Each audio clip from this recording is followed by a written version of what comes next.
বিএনপিকে বোঝা দরকার যে এই যে আপনার চারপাশের যে লুটেরা সুবিধাবাদীরা এসে জড়ো হয়েছে, তারা কিন্তু যেভাবে হাওয়া দিয়ে আসছে আবার হাওয়া দিয়ে চলে যাবে।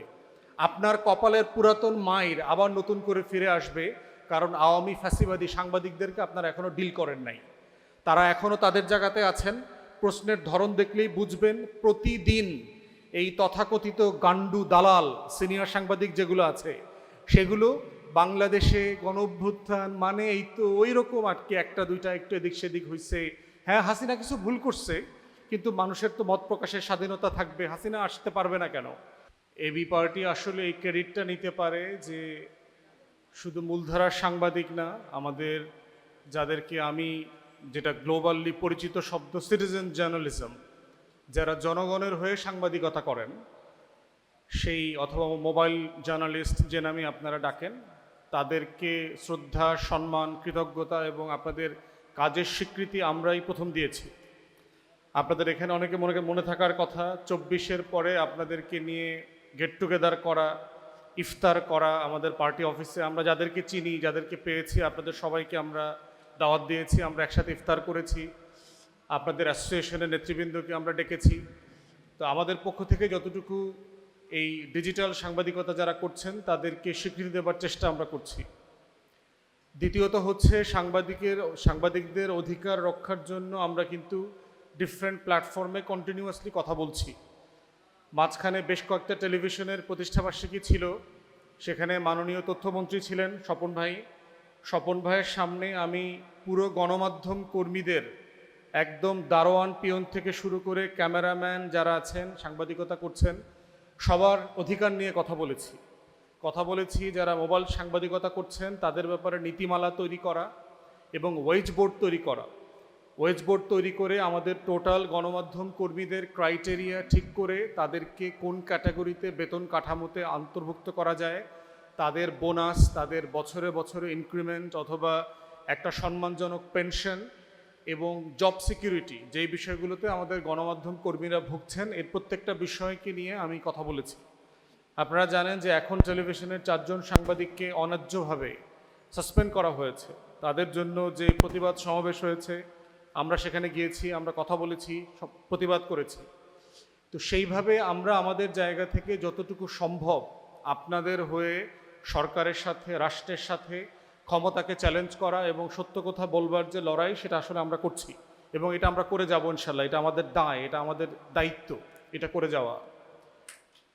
একই সাথে বাংলাদেশের সংবাদপত্র, সংবাদ মাধ্যম কর্মীদেরকে আজকে নিজেদের আত্মসমালোচনা করা দরকার। মূলধারায় যারা কাজ করছেন, মূলত তারা আসলে জাতির ক্রান্তি লগ্নে দেশের মানুষের পক্ষে, রাষ্ট্রের পক্ষে, গণতন্ত্রের পক্ষে দাঁড়াতে পেরেছিলেন কিনা, এবং দাঁড়াতে না পারার যে ব্যর্থতা, সেটা আসলে আপনারা স্বীকার করছেন কিনা গণমাধ্যমে। আজকেও আমরা দেখতে পাচ্ছি গণমাধ্যমগুলো যেই গণতান্ত্রিক লড়াইয়ের অংশীদার হওয়া দরকার, সেটা আসলে হচ্ছে না। দুঃখজনকভাবে সত্য যে বিএনপি অলমোস্ট সকল গণমাধ্যম টেলিভিশন দখল করে ফেলছে তাদের লোকদেরকে দিয়ে। মালিকানা পরিবর্তন করছে, শেয়ার হোল্ডার পরিবর্তন করছে এবং নিজেদের লোকদেরকে বিভিন্ন পদে নিজেরা আসীন করছেন। আমাকে এই পদটা দিবেন, 5 লাখ টাকা, 6 লাখ টাকা বেতন, একটা অফিস দিবেন, থাকার জন্য একটা 5000 স্কোয়ার ফিটের, 3000 স্কোয়ার ফিটের একটা বাসা দিবেন। এই যে মাফিয়া চক্র, নতুন করে আবার আওয়ামীপনা, এটা আসলে আওয়ামীপনা এক এক দলের নামে আসলে করছে, কিন্তু খাইসলতটা হচ্ছে আওয়ামী লীগের।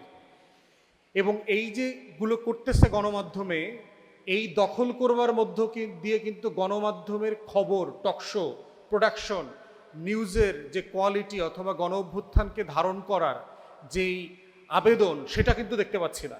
গণমাধ্যমে এখনও নিউজ, টকশো, কারেন্ট অ্যাফেয়ার্সের টোটাল নিয়ন্ত্রণ আগের আমলের পুরাতন আওয়ামী ফ্যাসিবাদীদের হাতে আছে।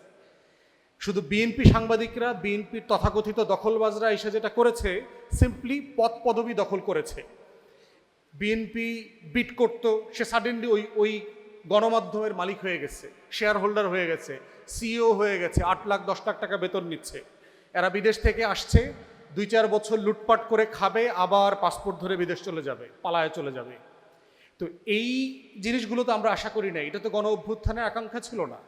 এবং বিএনপিকে বোঝা দরকার যে এই যে আপনার চারপাশের যে লুটেরা সুবিধাবাদীরা এসে জড়ো হয়েছে, তারা কিন্তু যেভাবে হাওয়া দিয়ে আসছে আবার হাওয়া দিয়ে চলে যাবে। আপনার কপালের পুরাতন মাইর আবার নতুন করে ফিরে আসবে, কারণ আওয়ামী ফ্যাসিবাদী সাংবাদিকদেরকে আপনারা এখনো ডিল করেন নাই। তারা এখনো তাদের জায়গাতে আছেন।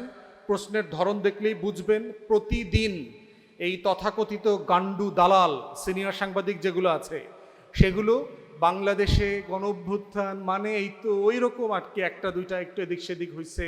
হ্যাঁ, হাসিনা কিছু ভুল করছে, কিন্তু মানুষের তো মত প্রকাশের স্বাধীনতা থাকবে, হাসিনা আসতে পারবে না কেন?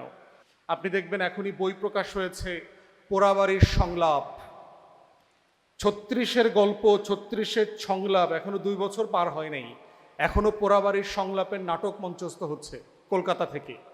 এবং এই যে মিডিয়ার মাধ্যমে মত প্রকাশের স্বাধীনতার নামে রাজনীতি করবার যে অধিকার, এবং দেখবেন প্রত্যেক দিন আওয়ামী লীগের পেজ টুইটার ফলো করলে দেখবেন যে তার অধিকার ব্যাপারে সে কি পরিমাণ সচেতন, সংবিধানের কোন কোন ধারা লঙ্ঘিত হচ্ছে, বিচারিক প্রক্রিয়াতে কোন কোন জায়গায় মানবাধিকার লঙ্ঘন হচ্ছে।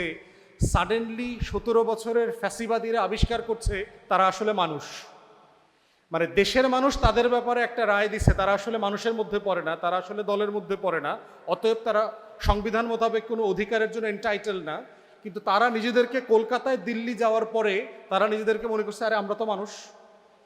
তো এই যে ঢাকায় থাকলে নিজেরা পশুর মতো আচরণ করে আর কলকাতা দিল্লিতে গেলে নিজেদেরকে মানুষ মনে হয়, এর নাম হচ্ছে আধিপত্যবাদ, এর নাম হচ্ছে দালালি, এর নাম হচ্ছে রক্তে মাংসে বংশে দাসত্বের উত্তরাধিকার, পলাশির সে মির্জাফরি উত্তরাধিকার। অতএব গণমাধ্যমের কর্মীরা যেই পরিমাণ লড়াই করেছেন আমাদের সাথে কাঁধে কাঁধ রেখে, আমরা তাদের সেই লড়াইকে স্বাগত জানাই এবং আপনাদেরকে আমরা বলছি এবং আহ্বান করছি, দয়া করে কথা বলবার সময়, লিখবার সময় জনগণ ছাড়া অন্য কারো স্বার্থ মাথায় রাখবেন না, দেশের স্বার্থ ছাড়া অন্য কারো স্বার্থ মাথায় রাখবেন না। যেখানে যেখানে আমাদের অথবা আমাদের সাথে যাদের ভালো সম্পর্ক আছে তাদের ন্যায্য সমালোচনা করা দরকার, সার্টেনলি করতে হবে। যেটা রাজীব ভাই কারেক্টলি বলেছে, আসলে প্রশংসা করার থেকে হচ্ছে দায়িত্ব পালন করেছেন। এই দায়িত্ব পালন করাটা কি 24-এ আমাদের কাছে বেশি অতিরিক্ত মনে হয়েছে কেন? আওয়ামী ফ্যাসিবাদের কারণে। কারণ 17 বছর সাংবাদিকরা তাদের দায়িত্ব পালন করেন নাই। যদি করত তাহলে বাংলাদেশে এই ফ্যাসিবাদ কায়েম হইতে পারত না। জুলাইতেও আমাদের তথাকথিত সিনিয়র কলামিস্ট, ডেপুটি এডিটররা কলাম লিখতেছে যে এইটাকে কোনোভাবে একটু ম্যানেজ করে ফেলা যায় কিনা। এখন দেখবেন আলোচনা করতেছে যে মোদি পারল, দিদি পারল না কেন? ককরোচ জনতা পার্টিতে দেখছেন না, আন্দোলন তো বেশি দূর গড়াইল না, তো ঠান্ডা হয়ে যাচ্ছে তো আস্তে আস্তে। এখন সবাই মিলে আলোচনা করতেছে এই বাংলার কিছু গান্ডু সিনিয়র আর ওই বাংলার কিছু গান্ডু, দুই গান্ডু মিলে, দুই দালাল মিলে আলোচনা করতে পারতেছে এই পারে মোদি পারল, ওই পারে দিদি পারল না কেন। মানে আপনি মনস্তত্ত্ব চিন্তা করে দেখেন, তাহলে সাংবাদিক ভাই বোনদের দায়িত্ব কি? এই লাইনগুলোকে প্রশ্ন করা, এই লাইনগুলোকে জাতির কাছে ধরায়া দেওয়া। এই ধরায় দিতে পারাটা হচ্ছে আপনার দায়, জাতির প্রতি, কোনো দলের প্রতি না, রাষ্ট্রের প্রতি। এই জন্য কন্টিনিউয়াসলি ক্ষমতাকে চ্যালেঞ্জ করা, জনগণ সাপেক্ষে, বাংলাদেশ সাপেক্ষে, আমাদের স্বাধীনতা সাপেক্ষে, সেই লড়াইটা আপনারা আমাদের সাথে চালিয়ে যাবেন, সে আহ্বান করছি। সবাইকে অসংখ্য ধন্যবাদ। সালামু আলাইকুম।